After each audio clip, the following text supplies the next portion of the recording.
कि ऐसी कि कौन सा ऐसा शुभ कार्य कियो है या कौन सी ऐसी श्रेष्ठ मैंने तपस्या करी है कि जाके कारण आज मैं भगवान श्री कृष्ण को दर्शन करूंगो। दर्शन कहां से कनेक्टेड है? नेत्र से। दर्शन कहां से कनेक्टेड है? दर्शन कैसे होएगो? नेत्र से होएगो।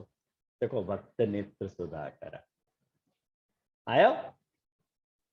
अब देखो, जैसे जैसे आगे बढ़ रहे हैं, पूरे अध्याय में अक्रूर जी दर्शन की ही बात सोच रहे हैं। ये खासियत है यह अध्याय की। कह रहे हैं कि मैं तो बड़ा विषयी हूं। ऐसी स्थिति में बड़े बड़े सात्विक पुरुष जो हैं, जो आपके गुणन को गान कर रहे हैं, दर्शन नहीं कर पावे, लेकिन मैं करूंगो। भक्त नेत्र सुधाकर, ठीक है ना। और उदाहरण कितना फैंटास्टिक दे रहे हैं कि भगवान को दर्शन मेरे लिए ठीक वैसे ही दुर्लभ है जैसे शूद्र कुल के बालक के लिए वेद को कीर्तन। जैसे शूद्र कुल में पैदा हुआ जो बालक है वो वेद नहीं बोल पावे, ऐसे ही मैं कहां बोल पाता हूं, मैं कहां ठाकुर जी को देख पाता हूं, लेकिन आज देखूंगा। भक्त नेत्र सुधाकर। अब देखो, आप ये कनेक्ट करते जाओ, ये बात कैसे भक्त नेत्र सुधाकर यहां में बोल रहे हो।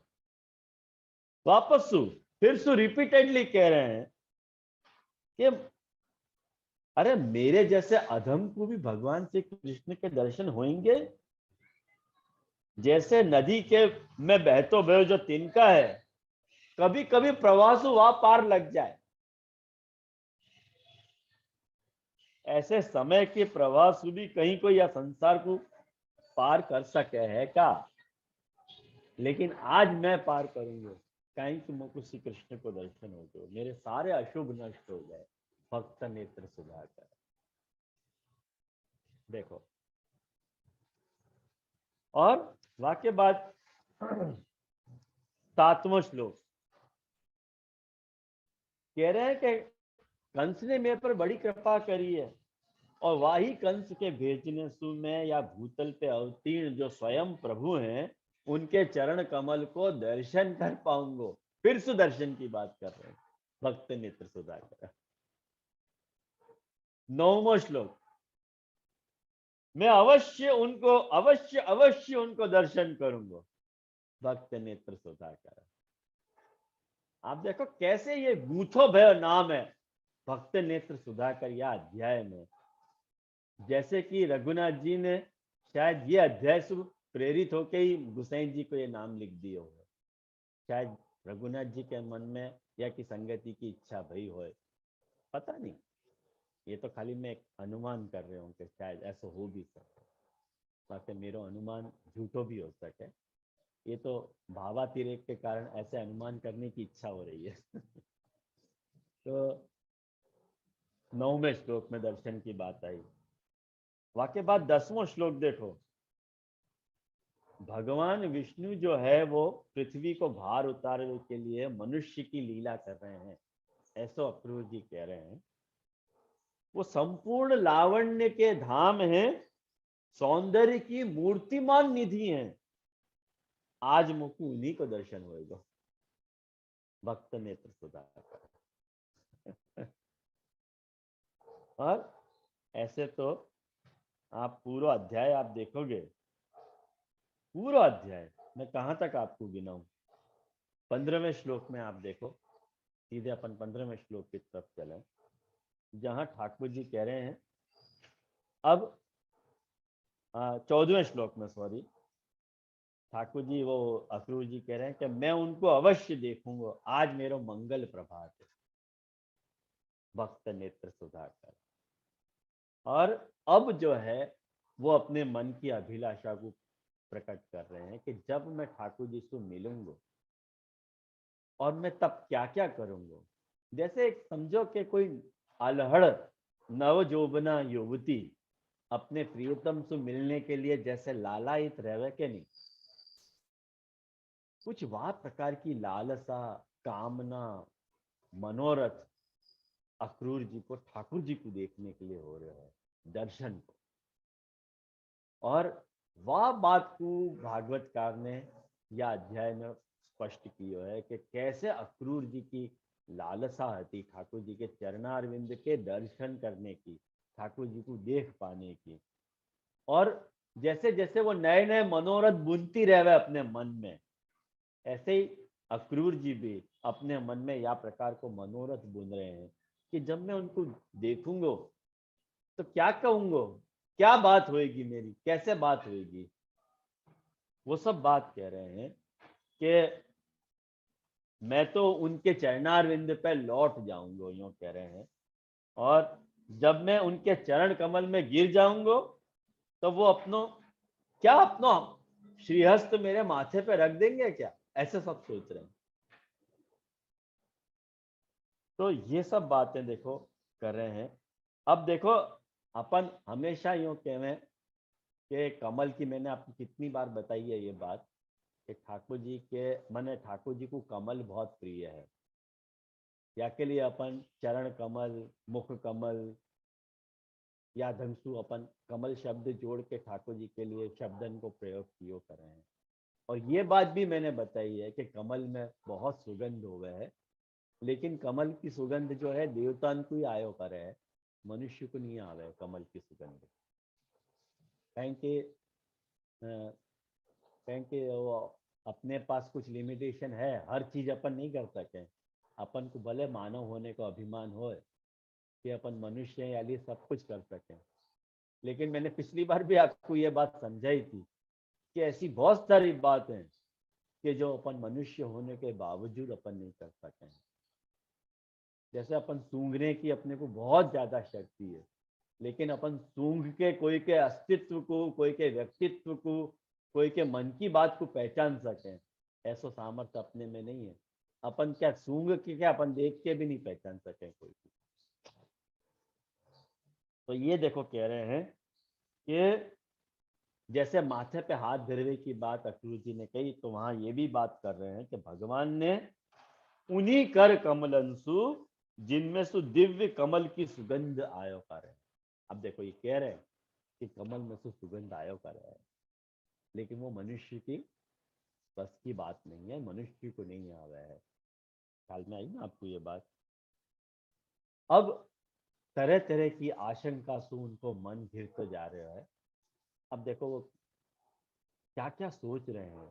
एक भक्त को जो हृदय है ना बहुत कोमल हो गए, यानी वो तरह तरह की बात सोचे है। और वो ये सोच रहे हैं कि मुझको कंस ने भेजा है, तो क्या ठाकुर जी मुझको अपना शत्रु तो नहीं समझ लेंगे ना, कि मैं ठाकुर जी को शत्रु पक्ष की तरफ से आया हूं, तो मुझको कहीं अपना शत्रु न मान बैठे प्रभु। तो फिर कह रहे हैं क्या राम राम राम राम, ऐसा वो कदापि नहीं समझ सके। क्यों नहीं समझ सके? तो कह रहे हैं कि वो तो निर्विकार है, सम है, अच्युत हैं, विश्व के साक्षी हैं, सर्वज्ञ हैं, चित्त के बाहर भी हैं और चित्त के अंदर भी हैं। अब ये देखो पूरा ब्रह्मवाद बोल रहे हैं अक्रूर जी। और इनके ऊपर इतनी सुंदर सुबोधनी जी है ना वैष्णव, कभी आपको अवसर मिले तो या के गुजराती अनुवाद भी अवेलेबल है, तो आप लोग जरूर पढ़ियो। मैं बहुत सारी बातें को कह नहीं पा रहा हूँ आप लोगों के सामने, लेकिन जब आप या को अनुवाद पढ़ोगे तो आपको स्वयं या को अनुमान हो जाएगा कि भक्त नेत्र सुधाकर एक एक श्लोक में नहीं, एक एक वाक्य में गूंथो गयो है भक्त नेत्र सुधाकर। और यहाँ के ऊपर इतनी फैंटास्टिक सुबोधनी जी है महाप्रभु जी की कि जाको अपन शांति से पढ़े ना तो कम से कम जो है महीना भर चल सके, इतनो मटेरियल अपने पास है या कि इतना हमें मटेरियल छुपो गया है। महाप्रभु जी ने इतनी सारी बातें हमें कही है। तो वाक्य बात जो है आगे और अपन बढ़े, और बढ़ते बढ़ते अपन पूरी स्तुति करके 23वें श्लोक तक पहुंच गए। और आप देखो 23वें श्लोक पे वहाँ पे इनको विचारनो पूरो हो रहा है और वाक्य बाद सुखदेव जी कह रहे हैं कि यही सब बातन को विचारते विचारते जो है ये श्वफल्क नंदन, मतलब अक्रूर जी के पिता को नाम है श्वफल्क, वो नंद माने नंद गांव पहुंच गए। और वाक्य बाद जो है वाक्य बाद को रियल भक्त नेत्र सुधाकर पनो जो है देखो यहाँ प्रकट हो रहा है कि ये जब अक्रूर जी रास्ता में जा रहे थे और अपने मन में ठाकुर जी के रज कमल चरण रजन की बात सोच रहे थे, चरण रज की बात, तो गोष्ठ में, गोष्ठ मतलब ये जो गायन के रहने को जो स्थान होगा ना तो आपको गोष्ठ कहा जाए। तो वह गोष्ठ में ठाकुर जी के चरण कमल के चिन्हन के दर्शन किए। बहुत मधुर वर्णन है वैष्णव, यहाँ कोई भागवत पढ़ियो आप लोग ये सब, जैसे कमल यव अंकुश वगैरह ठाकुर जी के चरणारविंद में षोडश चिन्ह है, ये तो आपको पता ही होगी।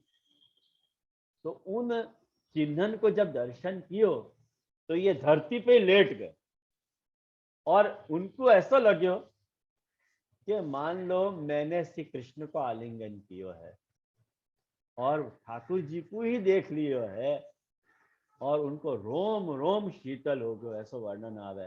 तो भक्त नेत्र सुधाकर, ये सुधाकरता की जो बात आ रही है ना, सुधाकर की, वो यहाँ स्फुट हो रही है।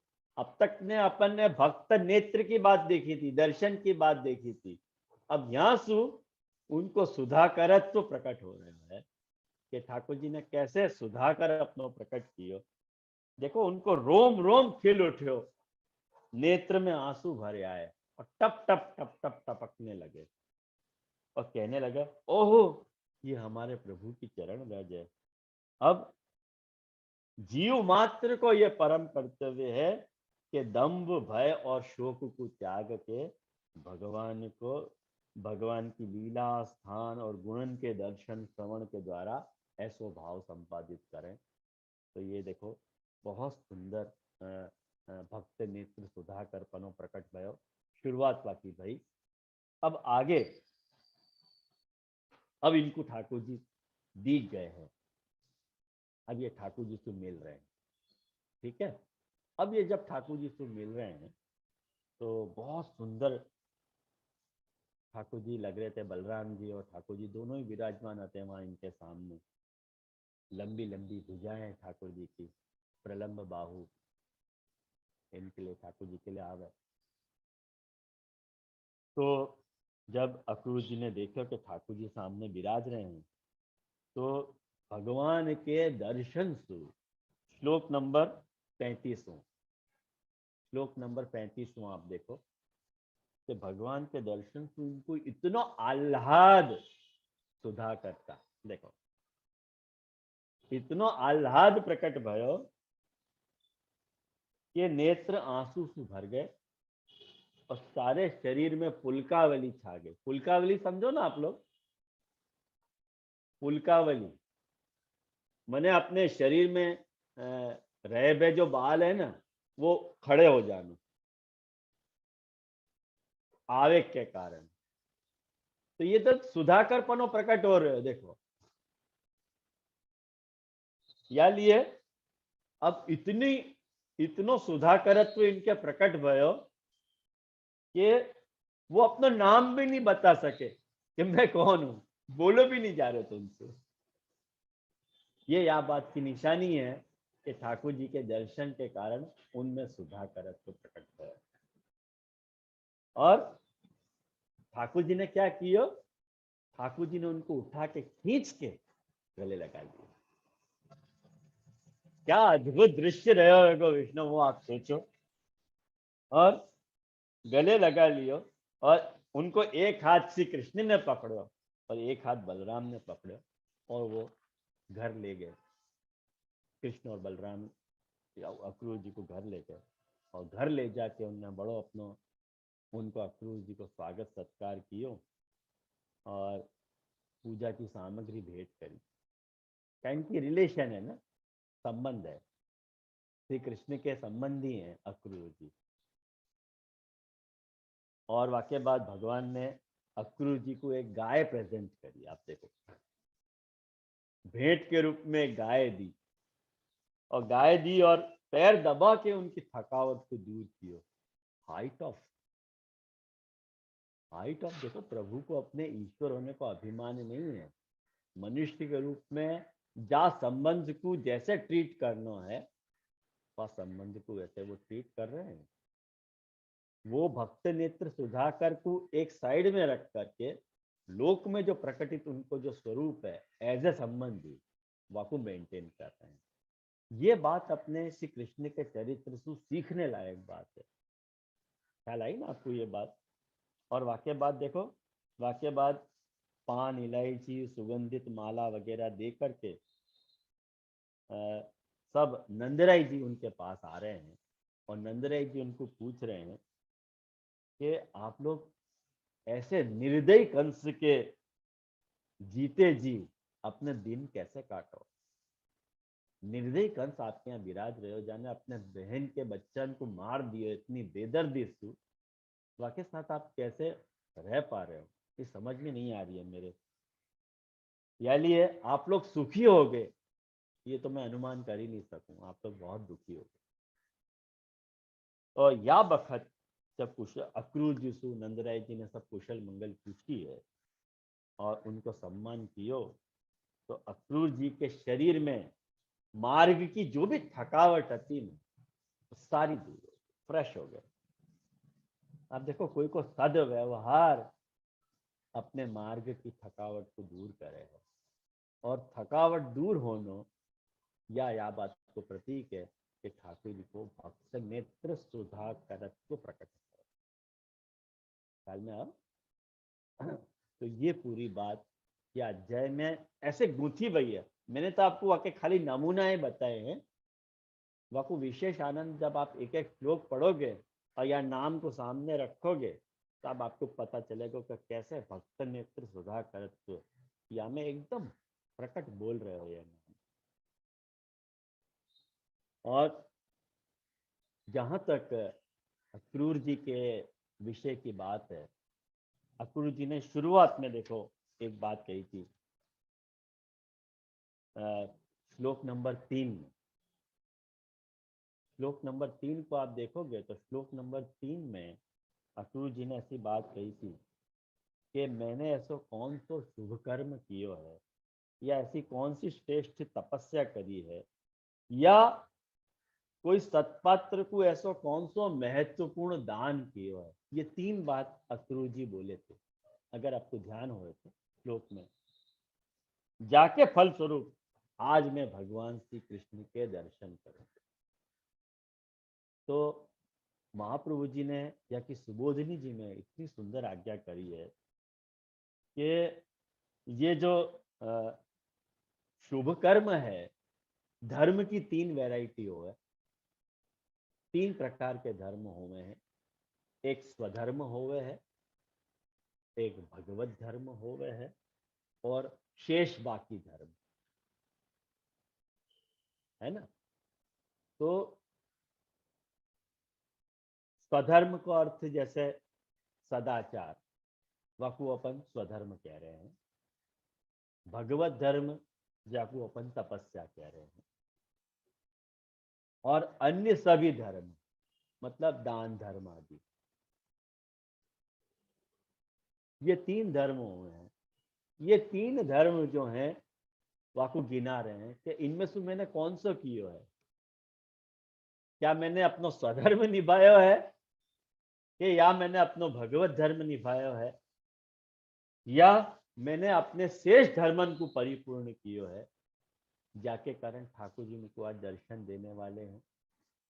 लेकिन खुद ही अपने आप को जस्टिफाई कर रहे हैं कि ये धर्म तो क्या निमित्त बनेंगे ठाकुर जी को दर्शन के लिए। यदि ठाकुर जी दर्शन माने इन धर्मन के कारण यदि ठाकुर जी को दर्शन हो रहे है, तो धर्म बढ़े और प्रभु छोटे हो जाएंगे। कारण कि प्रभु धर्म के अधीन हो गए। नहीं नहीं नहीं, ये मेरे इन धर्मन की इतनी ताकत नहीं है कि मुझको ठाकुर जी को दर्शन हो सके। ठाकुर जी तो भक्त नेत्र सुधा करें, वो अपनी कृपा से ही दर्शन दियो करें। जस्ट पार एक्सीलेंट बात है विष्णु, ये फैंटास्टिक बात है। मुझको ये बात बहुत दिल को चुभ गई ये बात। और ये बात अपने महाप्रभु जी के अलावा कौन कर सके, ये बताओ। जो वाकपति है वो ही ऐसी बात कर सके, बाकी कोई कर नहीं सके ये बात। वास्तव में महाप्रभु जी को जो वाकपतित्व है ना, इन सब पंक्तियों को जो महाप्रभु जी सुबोधनी जी लिख रहे होंगे और जो भाव महाप्रभु जी के प्रगटे होंगे, अपने महज भाग्य है कि इन सब वचनन की सुबोधनी जी अपने को अवेलेबल है। तो आप लोग को यही लिए मैं रिक्वेस्ट कर रहा था कि क्लास के बाद या जब भी आपकी अनुकूलता हो, इन सब सुबोधनी जी को जरूर आप लोग ध्यान से देखियो, समझियो, विचारियो आपके बारे में। बहुत सारी बात आपको स्पष्ट होगी। है ये अपनो भक्त नेत्र सुधा करत तो अपन ने नाम देखे, और या के बाद जो दूसरा नाम आ रहा है विष्णु,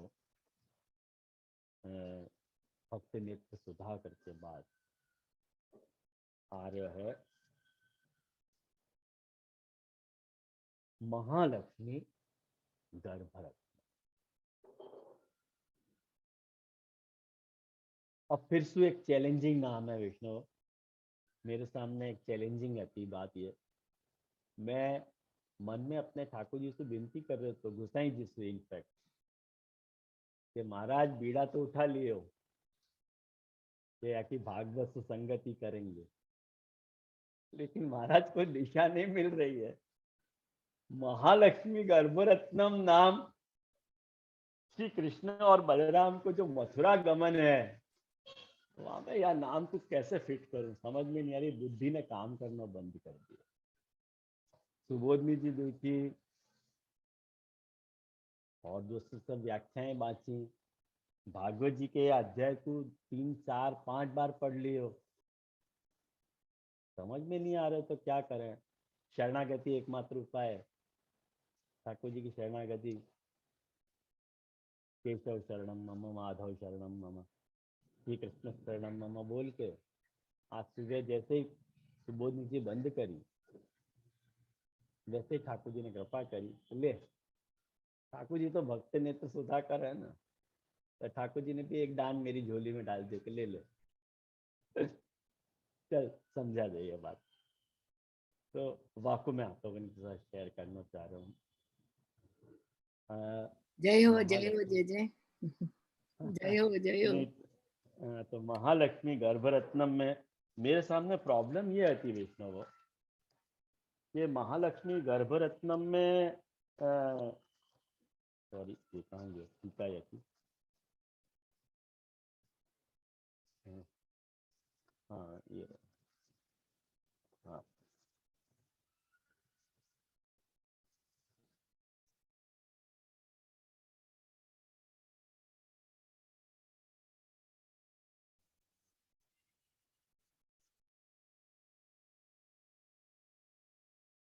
आप देखो टीका है कि पहले अपन देखें तब आपको पता चलेगी। अब देकी नंदन जी की अपन टीका वांचे ना, तो अपने को दूर दूर तक, कोना कोना तक यह अध्याय की संगति मिले ही नहीं। ये एक दूसरा कमाल है। अब देखो देकी नंदन जी क्या क्या कर रहे हैं कि महालक्ष्म्या स्वमातु गर्भाद उत्पन्नम रत्नम। महालक्ष्मी कौन का नाम है? महाप्रभु जी के पत्नी श्री महालक्ष्मी जी, हमारे महालक्ष्मी दादी जी। महालक्ष्मी जी महाप्रभु जी की पत्नी है। स्वमातुर गर्भाद, अपनी माता के गर्भ से उत्पन्न भय रत्न स्वरूप श्री प्रभु चरण है। ये तो एकदम कॉमन अर्थ है, अपन को समझ में आ सके तो ऐसे। यथा रत्नम आकरस्थमेव भवति परम कश्चित भाग्योदय प्रकटम भवति। क्या देवकीनंदन जी कह रहे हैं कि यथा रत्नम, जैसे रत्न कोई होवे ना, ज्वेल, वो आकरस्थम एव भवति, वो तो आकर मतलब खान में ही होवे है, आकरस्थ होवे, खान में रहे हुए होवे है। लेकिन परम कश्चित भाग्योदय, कोई को भाग्योदय होवे है तब प्रकटो भवति, प्रकटम भवति, तब प्रकट होवे। तथा यमपि तत्र विद्यमान एव सर्वभक्त भाग्योन्नतो प्रकटितो जाता न तो प्राकृत प्रकार। अब उन सब भक्तन के भाग्य उत्पन्न भय हैं, बहुत बड़े भाग्य भय हैं, जाके कारण श्री गोसाई जी जैसो रत्न प्रकट भयो है महालक्ष्मी जी के गर्भ से। ये बात जो है वो श्री गोसाई जी समझा रहे हैं, अरे देवकीनंदन जी समझा रहे हैं। आविरासित यथा प्राचीन दिशि उंदरी इत्यस्य कृष्ण एव इति रत्न पदाशय। आप देखोगे कि दशम स्कंद में जन्माष्टमी के दिन अपन जो 8.5 श्लोक बोले हैं ठाकुर जी के जन्म के समय, वहां में ये श्लोक आ रहा है दशम स्कंद को 3रा अध्याय के, जैसे सूर्य के पूर्व दिशा से जैसे सूर्योदय हो गए है, ऐसे महालक्ष्मी जी के गर्भसु ये जो है वो रत्न प्रकट भयो है श्री गोसाई जी के रूप में। ये रत्न पद को आशय है। बस इतनी बात जो है वो देवकीनंदन जी कह रहे हैं, या तो अधिक बात देवकीनंदन जी ने कही नहीं। अब मैं कंफ्यूजन में कि महाराज महालक्ष्मी गर्भरत्नम नाम में ये कृष्ण बलराम को मथुरा गमन, तो ये तो संकेत ही नहीं मिला मेरे को, करना क्या। कोई बात नहीं, मैंने फिर से सुबोधनी जी देखी, महाप्रभु जी या सुबोधनी जी के व्याख्यान में कह रहे हैं कि यह अध्याय में 4 बातें आ रही हैं, वो आप लोग लिख लो, बहुत इंपॉर्टेंट बातें हैं। पहली बात, अक्रू जी के साथ संवाद। कौन को? ठाकुर जी को। हाँ, अब भूलियो मत कि महालक्ष्मी गर्भरत्नम गोसाई जी नहीं है, ठाकुर जी हैं। ये बात भूलनी नहीं है, कारण कि अपन या नाम की संगति ठाकुर जी के साथ कर रहे हैं। गोसाई जी तो अपन को समझ में आ रहे हैं कि गोसाई जी के माँ जो हैं वो महालक्ष्मी जी, और उनके गर्भ से उत्पन्न भय रत्न स्वरूप, एकदम क्लियर कट क्रिस्टल क्लियर बात है। लेकिन जब अपन ठाकुर जी के बारे में कुछ सोचना हो, और यार पर्टिकुलरली क्रम प्राप्त ये जो अध्याय है जहां में श्री गुण आ रहे हो, श्री और वाकू अगर ठाकुर जी से मिलाना तो कैसे मिलेंगे। तो first of all Thakur ji को अपन रिप्लेसमेंट महालक्ष्मी गर्भरत्नम नाम से कर दें। समझ लो कि महालक्ष्मी ठाकुर जी महालक्ष्मी गर्भरत्न है, तो वो महालक्ष्मी गर्भरत्न प्रभु जो है अक्रू जी के साथ पहले बात कर रहे हैं। सेकंड, जो दूसरी बात बता रही है महाप्रभु जी ने यह अध्याय में, वो है जाने का उद्यम। महालक्ष्मी गर्भरत्न अक्रू जी से पूछ रहे हैं कि भाई क्यों आए आप, कैसे पधारे। पता है, सब पता है, लेकिन पूछने के लिए पूछना तो पड़ा ना, भाई कोई आया हो तो भाई क्यों आया पूछना तो चाहिए ना, नहीं तो कोई के आने का प्रयोजन ही फॉल्सिफाई हो जाए। क्या है, तुम क्यों आए मालूम है, अरे पूछो तो सही क्यों आए। और वाकई बात थर्ड जो यह अध्याय में बात आई है वो गोपी जनन को विलाप। तीसरी बात जो यह अध्याय में उभर के सामने आई है वो है श्री गोपी जनन को विलाप। और चौथी बात भगवद रूप वर्णनम, भगवान के रूप को वर्णन, जो एग्जैक्टली रेप्लिका है महालक्ष्मी गर्भरत्नम। वह या अध्याय के या पार्ट में महालक्ष्मी गर्भरत्नम अपने को एकदम स्पष्ट मिले, स्पष्ट दिखे कि यहाँ में महालक्ष्मी गर्भरत्नम छुपो हुआ है। बाकी ये 3 पार्ट में आपको नहीं दिखेगा। मैंने ये अध्याय के 4 पार्ट कर दिए आपकी सरलता के लिए। आप तुझे नहीं बताया मैंने क्या किए, लेकिन इन 3 पार्ट में कहीं भी अपने को, जैसे अक्रूर जी के साथ ठाकुर जी बात कर रहे हैं, हाल चाल पूछ रहे हैं, आप देखो साधारण वर्णन है। वो मैं आपको श्लोक भी बताऊं कि 407 श्लोक नंबर भागवत के अनुसार जो है 39 अध्याय, 39वां अध्याय, 400 लेके 7 श्लोक तक अक्रूर के साथ ठाकुर जी को संवाद चल रहा है आप। और वाक्य बाद 8वें श्लोक से लेकर के 18 श्लोक तक सुखदेव जी कहते हैं वहां से जाने को उद्यम आ रहे हैं, मने जाने की शुरुआत, जाने के लिए, उनको ले जाने के लिए ठाकुर जी को मन को तैयार कर रहे हैं अक्रूर जी। और 19वें श्लोक से गोपी जनन को विलाप प्रारंभ हो रहे हैं। देखो आप, गोपी जनन बहुत जोर जोर से रो रही हैं, क्योंकि उनको नंदराय जी ने अनाउंस करा दिया है चारों तरफ कि अक्रूर जी ठाकुर जी को ले जाने के लिए आए हैं और ठाकुर जी को पधरा के ले जा रहे हैं। तो गोपियां बहुत जोर जोर से रो रही हैं। और इन गोपी जनन ने विधाता के बारे में जो कमेंट किए है, विधाता मतलब ब्रह्मा, हाँ, ये ब्रह्मा को कुछ बनाते ही नहीं आवे। ये हमेशा ये गोपी जनन की आदत है कि ब्रह्मा जी को कुछ न कुछ दोषारोपण करती रहे। ब्रह्मा जी से इनको बड़ा भारी बैर है गोपी जनन। हमेशा ब्रह्मा जी के कुछ न कुछ मीण में कुछ न कुछ कमजोरी बताती रहे कि है तो विधाता, लेकिन उनको बनाते नहीं आवे, क्या बनाना कैसे बनाना। तो कह रहे कि वास्तव में एक बड़ी मजेदार आपको बात बताऊं, वो सब पूरी बात तो आपको नहीं बता पाऊंगा। यो कह रहे हैं कि तुम तो आए नहीं दुनिया में, तुम तो दुनिया बना के ऊपर बैठ गए, लेकिन तुम शायद जो है वो, तुम शायद अक्रूर के रूप में आ गए हो, मुझको लगे।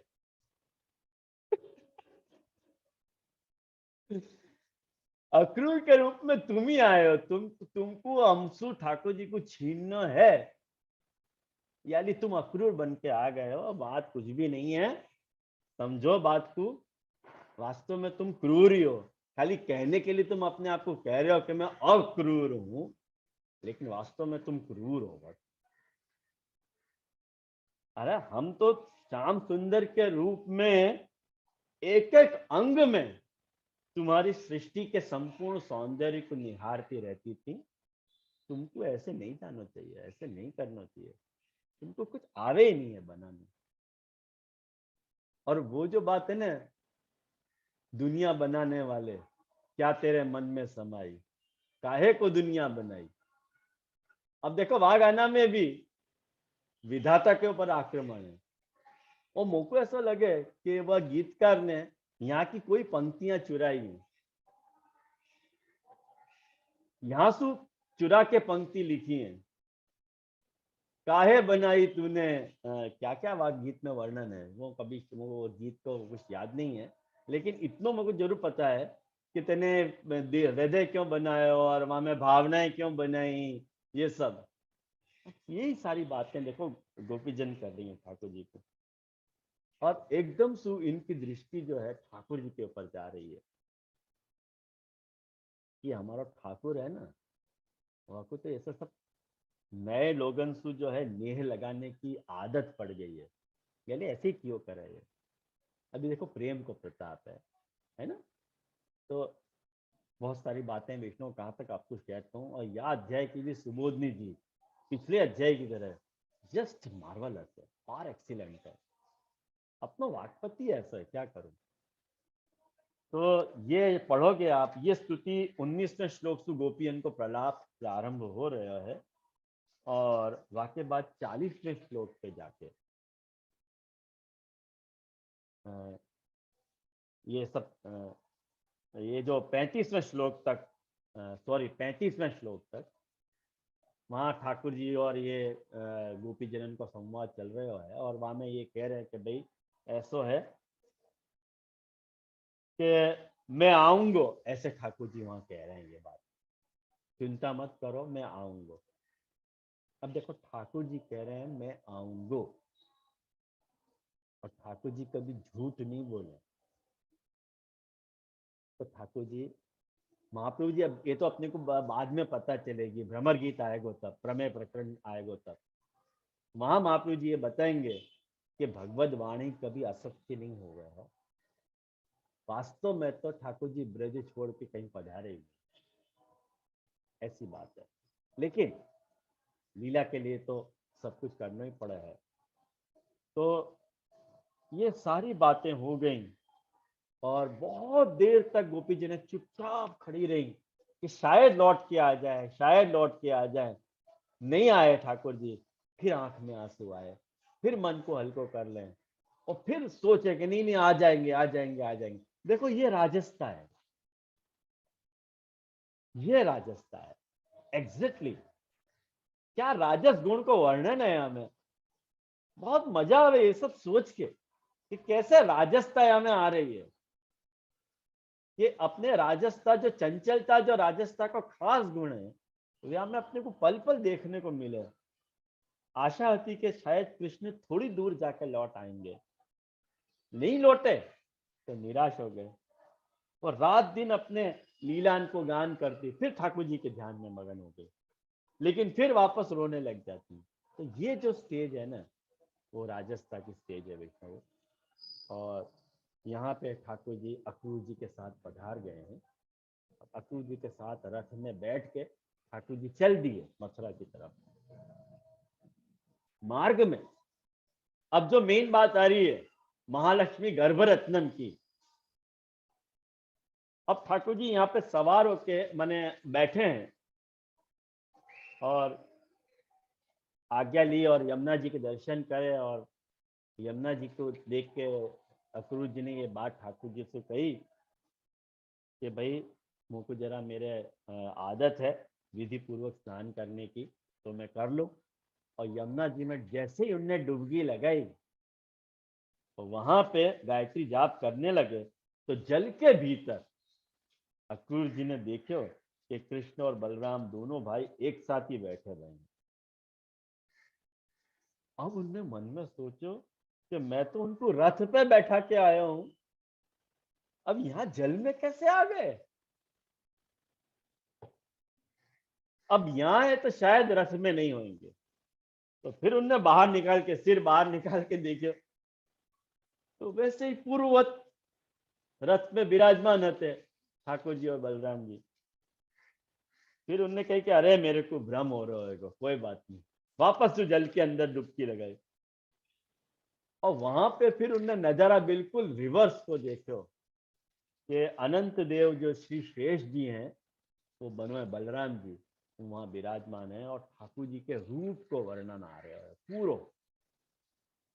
ये जो रूप का वर्णन है ना, वो महालक्ष्मी गर्भरत्नम की मैच हो गया। ये बात आप लोगों को आई ध्यान में। और या को विवेचन करने को आज अपने पास समय नहीं है या नाम को, लेकिन यहाँ या पोर्शन में ये जो अध्याय को चौथो भाग है जहाँ में भगवान के रूप को वर्णन आ रहा है, वहां में ठाकुर जी की द्वादश शक्ति को निरूपण आ रहा है, वो अपन जरूर देखेंगे। और मैं आपको महालक्ष्मी गर्भरत्नम के शाब्दिक अर्थ भी बताऊंगा कि कैसे ठाकुर जी महालक्ष्मी के गर्भ के रत्न रूप है। वो जो लक्ष्मी नहीं महालक्ष्मी जो वापर रहे हैं रघुनाथ जी, तो वह महालक्ष्मी, उनको महालक्ष्मी कौन से हिसाब से कहे जा रहे हैं और गर्भ रत्नम को क्या तात्पर्य है, ये सारी बातें और ये जो द्वादश शक्ति की बातें, ये अपन नेक्स्ट क्लास में जरूर देखेंगे। तो मुझको लगे आज के निरूपण में इतना ही बहुत है अपने लिए। तो आज को मैं यहीं रखूं। और यदि कुछ मैंने अन्यथा कहो है या समझ में नहीं आयो है तो आप लोग पूछ सको मेरे से। और तो फिर निकाल आज को यहाँ रखें, एक एक रस्सियाँ करके पूरा यहाँ कर लेंगे सारी।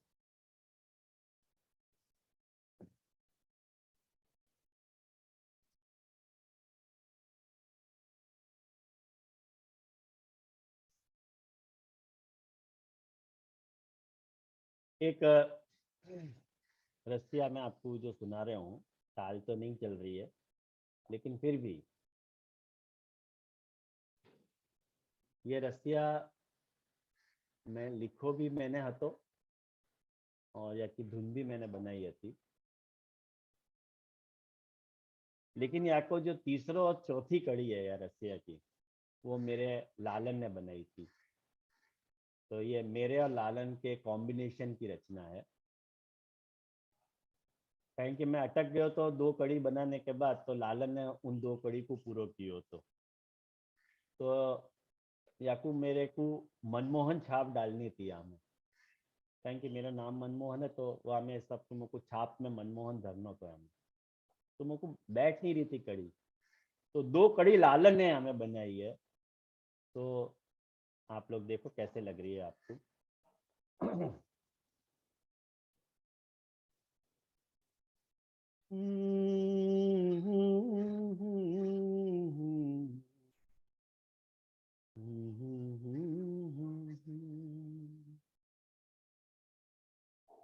तो ही संग खेलो होरी, तो ही संग खेलो,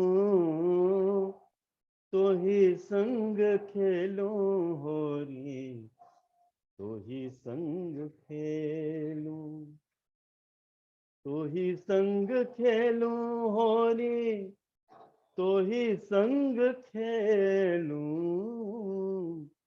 तो ही संग खेलो होरी, तो ही संग खेलो, तो ही संग खेलो होरी, तो ही संग खेलो।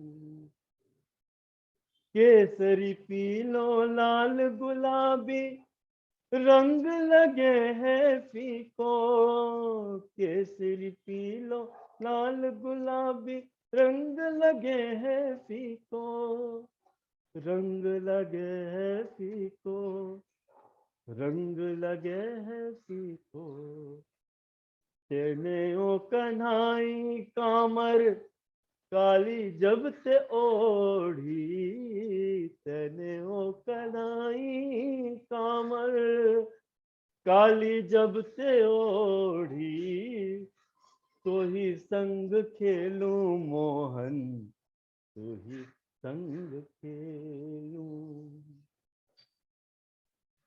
पहन कसूं भी सारी में तो निकसी कुंज गलिन में, निकसी कुंज गलिन में, निकसी कुंज गलिन में।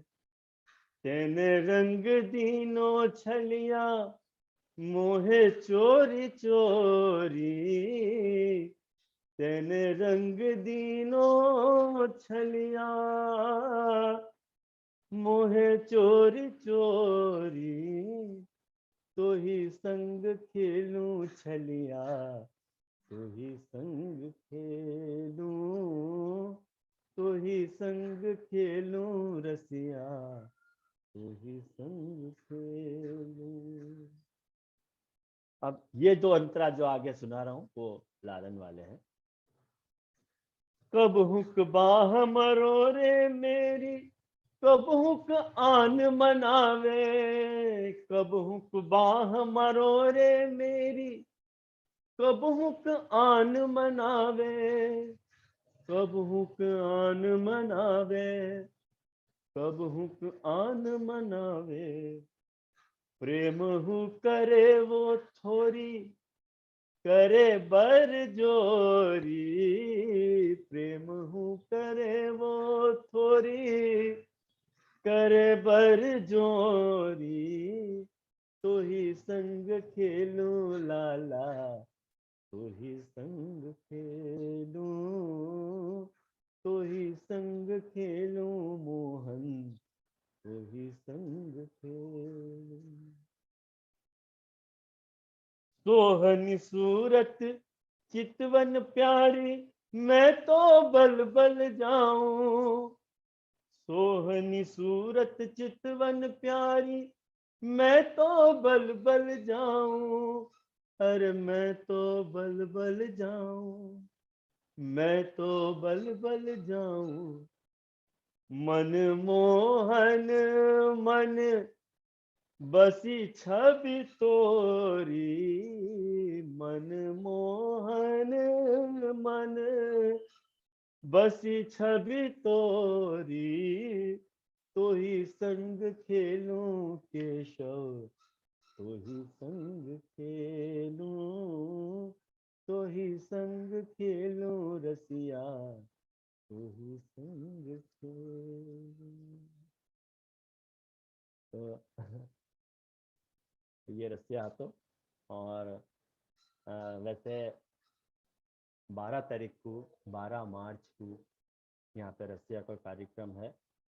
तो आप लोग सब जो है वो यूट्यूब पे मुझसे लाइव जुड़ सको। यूट्यूब पे लाइव जाको टेलीकास्ट होने वाला है। तो अगर आपको उनको अनुकूलता है तो ज़रूर जुड़िए। इंडिया के 12 मार्च शाम को 6 से 9। तो कैसे आपकी अनुकूलता है? तो आज यहाँ रखें अपन, विदा लूँ आप लोगों से। हाँ जय जय जय जय श्री, बहुत सुंदर, हाँ बहुत बहुत बहुत बहुत। અને લાલન ને બે જે લીટી ગઈ બહુ અરે સુંદર, સુપર છે, બહુ સુપર. જે નામનું સંયોજન લાલને કર્યું બહુ સરસ છે, એ મને બહુ ગમ્યું. આ મને બહુ ગમે છે. અને આ રેકોર્ડ થશે, રેકોર્ડ પણ આની આવશે, તમને જોવા મળશે, સાંભળવા મળશે. ચાલો મૂકું, બધાથી રજા લઉં. બધા વિષ્ણુને મારા જય ભગવત મારા. હા જય જય દંડવત પ્રણામ છે સર. હવે આપણે ક્યારે મળશું સ્મિતાબેન? આપ ક્યારનું છે હવે? એક મિનિટ, ફેસબુક ની રેકોર્ડિંગ.